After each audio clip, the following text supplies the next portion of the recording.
와플미대 입시전략 담당 선생님으로 근무하고 있는 세종쌤입니다. 반갑습니다. 제가 수만이 카페에서 한 3, 4년 전부터 계속 입시전략 관련된 칼럼을 작성하고 수험생들과 학부모들 마인드셋 관련된 칼럼을 작성을 했고요. 현재는 유튜브 영상을 촬영을 해서 입시 관련 전략 부분과 마인드셋 관련 유튜브 영상도 촬영하고 있습니다. 정말 대단하신 것 같아요. 혹시 선생님 자녀분들의 입시 결과 간단하게 소개해 주실 수 있으실까요? 칭찬해 주셔서 너무 감사하고요. 네, 일단 첫째 아이는 21학년도 입시에서 서울대학교, 그다음에 연세대학교, 고려대학교, 성균관대학교까지 모두 합격하고 현재는 서울대학교 사회과학대학 일부 학과 중에 재학 중이고 현재 로스쿨 준비 중에 있습니다. 내년에 입학 예정이고요. 둘째 아이는 23학년도에 비실기 미대 입시로 서울대, 그다음에 홍대, 고려대, 국민대, 그다음에 경희대까지 총 6개 지원을 했고 서울대를 제외한 5개 대학에 모두 합격하고 지금은 고려대 디자인 조형학부에 재학 중에 있습니다. 그럼 자녀분들에 따라서 또 이게 달랐을 것 같은데 자녀분들의 입시를 서포트하면서 가장 신경 썼던 부분은 무엇일까요? 제 아이가 현재 4명인데 둘 보내고 둘 남았는데 아마도 지금 셋째, 넷째도 비슷한 상황과 어떤 방법으로 서포트를 할 거라고 저는 보여지고요. 첫 번째로 중요하게 생각했던 부분은 아이의 정서적인 부분이었고 두 번째로 중요하게 생각했던 부분은 아이들의 음식이나 먹거리가 굉장히 중요하다 생각했고 세 번째는 가장 중요한 부분 중에 하나인데 가정에서의 화목하고 평온하고 편안한 분위기를 만드는 게 중요하다라고 저는 생각됩니다. 그러다 보니까 제 아내하고 저는 여러 가지를 상의를 많이 했는데요. 그 하다 보면 여러 가지 일들을 아이들에 대해서 얘기를 하는데 예를 들어드리자면 제 아내와 저는 아이들 용돈 주는 것까지 조금 고민하고 상의를 했던 부분이 있습니다. 첫째 아이 같은 경우는 확실한 보상을 원했기 때문에 시험 보고 난 후의 결과를 보고 용돈을 지급하고 그에 걸맞는 휴식 시간과 그다음에 여행, 자기가 원하는 어떤 선물 이런 것들을 요구하고 이런 것들을 바라는 그런 형태였다면 둘째 아이는 조금 다릅니다. 학원비를 돈으로 계산을 해서 분당 얼마인지를 계산을 해서 그 가치에 맞는 행동을 하고자 하는 게 강했거든요. 그러다 보니까 둘째 아이 같은 경우는 먼저 용돈을 지급하는 경우가 많았습니다. 그러면 그에 걸맞는 행동을 하더라는 거죠. 그래서 이런 부분들을 제 아내가 저한테 코칭을 해줬고 그런 부분들을 저도 흔쾌히 따라가고 협조를 해줬던 거고 지금 말씀드렸던 이 세 가지가 어떻게 다 다른 것들이 아니고 모두가 하나로 이루어져야만이 서포트가 잘 된다라고 저는 보여지고요. 다행히도 제 아내와 저는 그런 부분들이 잘 이루어졌다고 보고 있습니다. 세종쌤도 정말 대단하시고 아내분도 정말 대단하신 것 같아요. 자녀분들이 그러면 입시를 치르면서 가장 힘들어했던 부분은 어떤 것이었을까요? 보통 일반적인 고등학생들의 어떤 고민과 생각하는 바가 별반 다르지 않을 거라고 생각하는데요. 가장 큰 고민은 성적과 대입이 관련된 부분이겠죠. 그리고 두 번째는 학생들 간의 친구들 간의 교우 관계나 선생님들과의 관계가 아닐까 싶습니다. 그렇다면 앞에서 언급한 두 가지 중 첫 번째 성적과 대입에 관련된 부분은 어떻게 대처했는지 혹시 구체적으로 말씀해 주실 수 있으실까요? 네, 일단 그 성적과 대입 부분은 보통 학년별, 학기별 1학년 1학기부터 2학년 1학기까지는 아무래도 성적을 만들어야 되는 시기였기 때문에 좀 더 자신감을 심어주고 넌 할 수 있다, 넌 잘해왔고 지금도 잘하고 있다, 앞으로도 충분히 잘할 수 있다 라는 어떤 자신감과 믿음을 좀 심어주는 그런 단계라고 보면 2학년 2학기 정도 되면 사실은 어떤 성적에 대한 부분은 어느 정도 정해져 있고 대입에 대한 어떤 일정 부분 어떤 그런 단계별로 이렇게 좀 이루어져 있기 때문에 그 당시에는 좀 현실적인 조언이 필요하다고 저는 생각을 했습니다. 그래서 현실적으로 과목별 조합별 공부를 한다든가 전 과목을 치중을 한다든가 조금 더 부족한 부분을 채운다든가 이런 어떤 과목별로 좀 집중적인 어떤 성적에 대한 관리 부분이 필요하다라고 저는 생각을 했고요. 3학년 올라가서는 사실 좀 정서적으로 이제 멘탈적으로 많이 힘들어하는 게 사실이고요. 그러다 보니까 3학년 때는 아이들이 가장 하는 말이 첫 번째 나 어떻게 나 이렇게 살아도 괜찮아 또는 나 정말 그냥 편안하게 살고 싶어 여러 가지 어떤 다양한 부정적인 어떤 말들을 많이 하게 되는데 이때 부모님들이 가장 중요하게 생각해야 될 부분들은 아이들한테 특히 저의 아내도 그런 경우 때 답답하고 힘들었거든요. 아이들이 왜 이런 말을 하고 이렇게 너무 어렵고 힘든 가운데서도 좀 더 긍정적으로 생각했으면 좋겠다 좋겠다는 생각을 하지만 그렇게 잘 안 되는 게 요즘 현실인 것 같습니다. 그래서 저희는 눈빛과 행동 모든 것들이 아이들을 사랑하고 너가 혹시 힘들어서 지치고 어렵고 뭔가 실패를 하더라도 너를 믿고 지지한다는 걸 눈빛과 온 몸으로 표현을 해줬습니다. 그래서 어떻게 해도 괜찮아 또는 한 번 해서 안 되면 또 하면 되지라는 어떤 이런 말들을 했는데 사실 요거는 한 번 더 하면 되지라는 말은 사실 좀 조심해야 됩니다. 어떤 학생들한테는 역효과가 날 수 있기 때문에. 그러나 저희는 그럼에도 불구하고 아이한테 어떤 지속적으로 너는 할 수 있고 너는 충분히 할 수 있다라는 자신감 그리고 넌 아빠랑 엄마는 너를 끝까지 지지하고 믿는다라는 믿음을 주는 어떤 그런 행동과 눈빛을 보여줬던 게 아이들한테 잘 적용되지 않았나 이렇게 생각하고 있습니다. 좋은 조언 감사합니다. 두 번째로 학교 생활 중 교우 관계와 선생님과의 관계는 어떻게 대처하셨나요? 일단은 가장 어려운 부분이라고 생각을 합니다.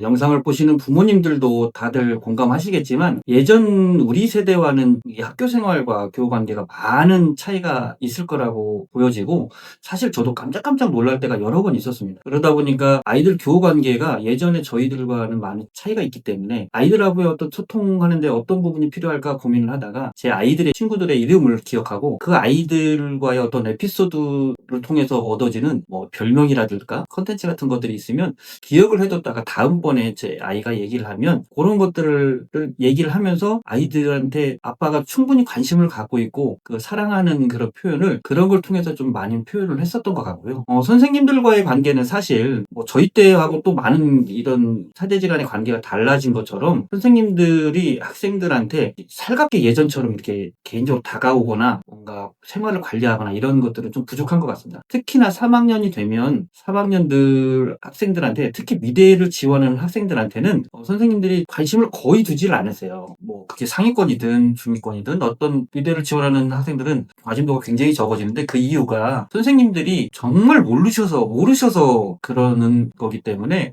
좀 선생님들이 어떤 관심도가 떨어진다 해서 선생님들이 내 아이만 관심이 없거나 미워한다 생각하지 마시고 그냥 그럴 수 있다라고 그냥 이해하고 넘어가 주시는 게 오히려 합리적이고 효율적으로 아이들한테 좀 보여줄 수 있고 그게 좀 더 정서적으로 좀 더 나을 수도 있습니다. 그래서 부모님들이 선생님과의 관계를 원만하게 해줄 수 있는 방법이 필요하고요. 어떻게 대처하셨는지요? 네, 특히 미술하는 친구들이 굉장히 예민하고 생활하는데 여러 가지 어떤 다양한 어떤 그 감정들을 많이 표출을 하지 않습니까? 이제 그러다 보니까 갑작스러운 분노, 갑자기 또 우울하고 갑자기 또 밝아졌다가 어떻게 보면 좀 이상할이 많지 이게 좀 예민하고 또 힘들고 이런 과정을 겪는데 그때마다 저는 아이들과 어떤 소통과 스트레스 해소하는 방법을 좀 음식으로 좀 했었습니다. 그래서 제 아이와 저는 아이들마다 이제 각자 아빠와는 이 음식을 먹을 때는 아빠와 먹는 거야 라는 어떤 그런 음식들이 있습니다. 그래서 저희 둘째와는 저는 마라탕이 그 소통의 음식이었는데요. 처음에는 그 마라탕이 정말 향도 맡기 어려울 정도로 뭐 보통 그러시겠지만 너무 힘들더라고요. 근데 시간이 지나서 지금은 만 3년 정도 지났는데 지금은 제 최애 음식이 된 거죠. 그만큼 아이들한테 소통하려고 다가가려고 많이 노력을 했고 아이들하고의 소통과 또는 그 스트레스를 해소할 수 있는 이런 방법들을 찾으려고 하는 어떤 그 접점이 있을 겁니다. 그게 음식이 될 수도 있고 또는 저는 개인적으로 노래나 아이들이 좋아하는 아이돌이나 또는 어떤 하나의 애니메이션 캐릭터가 될 수도 있고 다양한 방법이라고 생각을 하는데 그런 소통과 접점들을 만들어내는 게 가장 중요하다고 생각을 합니다. 무엇보다도 중요하고요. 그런 면에서 아이와 아빠와 딸과의 어떤 그런 관계를 잘 또 이끌어주고 또 만들어준 제 아내한테 무엇보다 감사하고 고맙게 생각하고 있습니다. 그럼 이제 좀 다른 이야기를 해보려고 해요. 자녀분들이 다른 비실기 지원 학생들과의 차별화된 부분은 어떤 것이라고 생각하세요? 이 아이가 비실기로 지원을 하는 데 있어서 가장 결정적이고 결정을 하고 그런 준비를 하는 데 있어서 미리미리 준비하는 게 가장 중요한 핵심이라고 저는 생각을 합니다. 더불어서 당연하겠지만은 성적을 미리 준비를 하는 게 당연하겠고요. 성적이 준비됐다 해서 또 모든 게 준비된 거는 아니고 생기부도 그만큼 또 만들어져야 되는데 그 생기부 준비하기 위해서는 본인만의 정체성, 나만의 아이덴티티가 있어야 된다고 생각을 하고 또는 좀 거창하게 얘기한다면 예술 철학이 아니더라도 본인만의 어떤 디자이너로서의 컨셉 또는 내가 나아가고자 하는 어떤 미술의 방향 뭐 이런 것들을 정해놓고 있어야만이 준비를 하는데 생기부나 또는 보고서나 여러 가지 준비를 하는데 다양하게 이루어질 수가 있다라고 저는 생각이 들고 제 아이가 그런 걸 통해서 준비하는 기본적인 방향을 저랑 아이하고는 한 1학년 2학기 때쯤 정했는데 비실기로 결정을 한 뒤에 수학, 과학도 잘하는 미학도 또는 뭐 예술가 또는 학문을 연구하는 그런 어떤 예술가로서의 방향을 설정을 했고 그런 것들이 각 대학교들 학사정관님들과 또는 교수님들께 잘 어필이 됐던 것 같고요. 그런 것들을 표현하는 방법이 사실 생기부에 비교과 활동과 과목 세특과 이런 것들이 있거든요. 이런 것들을 통해서 다양한 활동들을 할 수가 있어요. 뭐 일례를 든다면 뭐 다양하게 동아리 활동, 자율 활동, 진로 활동이 있긴 하지만 비실기에서 가장 저는 중요한 동목은 독서라고 생각을 합니다. 독서 활동이 무엇보다도 중요하고 사실 교과목 중에 미술하고 연결하기가 어려운 과목들이 있는데 그런 것들도 독서 활동으로 이루어지면 잘 전달이 될 수 있다고 생각이 들고 사실 이런 걸 준비하기가 아시겠지만 학부모님이나 학생들이 개인적으로 하기가 굉장히 어렵습니다. 솔직히 어렵고 그렇기 때문에 이런 부분들을 도와주는 분이 있다면 옆에서 도움을 받는 것도 아주 좋은 방법이라고 저는 생각을 하고요. 저희 와플미대 미학도 선생님들도 아주 훌륭한 자질을 갖고 계시기 때문에 충분한 도움을 드릴 수 있다라고 믿어 의심치 않습니다. 그럼 입시 전략이 왜 중요한가요? 입시 전략이라고 하면 저희가 일반적으로 고등학교 3학년 때 입시 지원서 전략을 짜는 배치 관련된 전략을 짜는 그런 부분들만 입시 전략이라고 한정지어서 생각할 수 있는데 사실 입시 전략의 시작은 중학교 3학년, 고등학교 올라가기 전부터 입시 전략이 시작되었다고 저는 보여지는데 뭐 진로에 대한 방향성을 설정을 하고 그거에 따라 학년별 학습 방법을 계획하고 그걸 실행할 수 있는 방법 그리고 그 실행하는 과정 중에 또 다른 이제 여러 가지 채워야 될 것들이 많지 않습니까? 생기부에 대한 기재 내용, 보고서, 그다음에 수행 평가, 그다음 뭐 동아리 활동, 다양한 활동들을 뭐 연관지어져서 계속 해야 되는데 그런 방법들과 연계돼서 하나씩 채워나가는 게 결국은 입시 전략의 한 부분이라고 저는 또 생각을 하고요. 그것들을 통해서 고3까지 이어졌을 때 원서 접수 전략을 또 짜는 것도 일부분이라고 생각을 하시면 좋을 것 같아요. 그래서 입시 전략이 중요한 이유는 단순하게 원서 접수를 어떻게 하고 그 학교를 어떻게 하고 이런 게 아니라 전반적인 고등학교 전 과정에 학년별 전 과정에 획득을 쓰는 부분과 또 학습 방법 예를 들어 성적도 중간고사에는 이렇게 봤는데 기말고사에는 어떤 부분을 어떻게 채워 넣자 라는 부분도 입시 전략의 한 부분이라고 생각을 하시면 좋을 것 같아요. 그런 것들을 통해서 부족한 부분을 채우고 나아가는 거 그런 부분들이 중요하고요. 사실 이런 부분들을 하나씩 케어하면서 부모님들이 다 이것들을 챙기기가 사실 현실적으로 어렵지 않습니까? 다들 생활 뭐 직장 생활도 하셔야 되고 또 가족의 다른 어떤 행사들도 해야 되고 여러 가지 어려운 점들이 있는 줄 잘 압니다. 그래서 그런 부분들을 현실적으로 어려운 부분들을 좀 도와줄 수 있는 주변에 다른 여러 선생님들이 계시거나 또는 도움을 받으실 수 있는 컨설턴트가 있다든가 이러면 도움을 한 번쯤은 받아보시는 것도 저는 좋은 방법이라 생각을 합니다. 가능하면 부모님이 케어해 주시면 좋은데 그게 다 완벽하게 될 수도 없고 저도 해보니까 이게 맞는 방향인지 확신을 못 하겠더라. 그렇기 때문에 좋은 선생님들이 계시다면 한 번쯤은 도움을 받아보시는 것도 좋은 대안이 될 수 있다라고 생각합니다. 그럼 이제 정말 중요한 원서 접수가 나왔어요. 네. 원서 접수는 혹시 어떻게 하셨는지 포인트 간략하게 짚어주실 수 있으실까요? 네. 어떻게 보면 이 입시 전략의 원서 접수 제 아이를 얘기를 먼저 해드리자면 원서 접수를 할 때 제 아이가 당연히 쓰고 싶은 학교도 있었고 본인이 쓰기에 좀 어렵다고 생각하는 학교도 있었습니다. 그러다 보니까 원서 접수 전략이라는 것 자체가 보통 단순하게 성적과 생기부의 어떤 상태나 이런 것만 보는 게 아니라 저는 개인적으로 모의고사를 어느 정도 보고 모의고사 성적이 어느 정도 되느냐에 따라서 정시 지원이 어느 만큼 되는지를 가늠을 하고 그에 따른 전략적으로 접근을 해야 된다고 저는 생각을 하고 있었고요. 그에 따라서 저는 제 나름의 여러 가지 어떤 안들을 만들었습니다. 예를 들어 A안, B안, C안 이렇게 만들어 놓고 A안에는 6개 대학을 이렇게 배치를 하고 B안에는 6개 대학, C안에는 이렇게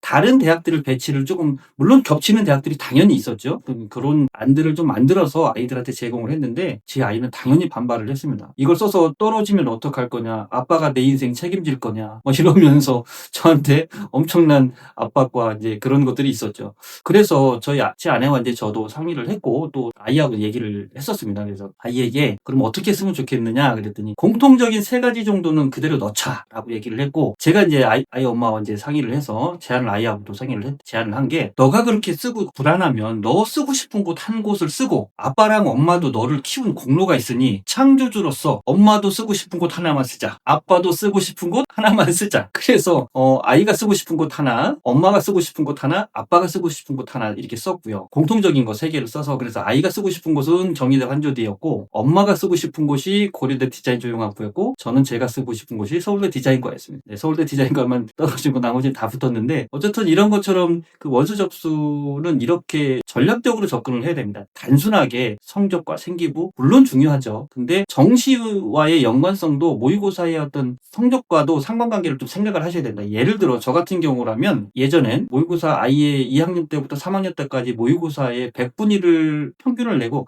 그런 것들을 통해서 제가 재수생이나 반수생까지 고려를 한 실제 수능 성적을 대략적으로 예측을 했고요. 제 아이는 거기에 거의 근사치로 다 들어왔어요. 그래서 이 부분까지도 고려를 해서 지원을 하게 되면 그게 바로 원서 접수 전략이라고 저는 생각이 되고요.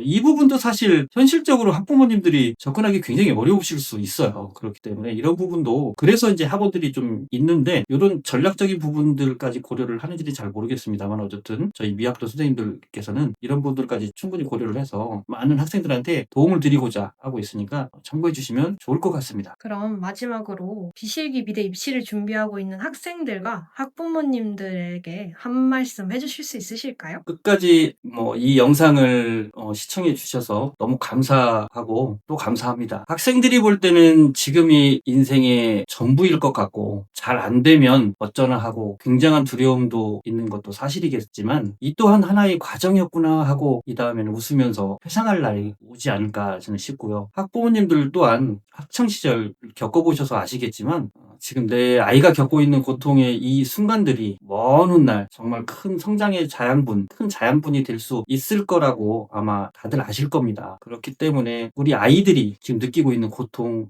외로움, 여러 가지 어떤 다양한 불안함, 이런 것들을 좀 우리 부모님들께서 좀 많이 감싸 주셨으면 좋겠어요. 저는 제가 강연 때나 또는 유튜브에서도, 또는 상담을 할 때도 이런 말씀들을 제가 가끔 부모님께 드리는데, 어떤 말씀을 드리냐면, 아무리 힘들어도 지금 고3인 여러분의 자녀들보다는 덜 힘들 거다. 어떤 힘든 일이 있어도 고3 학생들보다는 덜 힘들 거다. 아마 이 말을 들으시면 가슴이 뭉클하시기도 하고 느끼시는 게 많으실 거라고 생각이 들어요. 그 아이들한테는 인생이 전부일 수 있으니까요. 그렇기 때문에 부모님들이 아무리 힘드시고 뭔가 좀 자녀들하고 불만이 있을 수 있습니다. 그래도 참고 기다려주시고 끝까지 믿어주시고, 아까 제가 처음에도 말씀드렸듯이 눈빛과 온몸으로 사랑과 믿음을 좀 표현해 주시길 간곡하게 다시 한번 부탁드리겠습니다. 더불어서 이 영상을 보시는 모든 학생들과 학부모님들께 12월 달에 또는 2월 달에 합격의 영광이 함께 하시길 진심으로 기원하겠습니다. 감사합니다.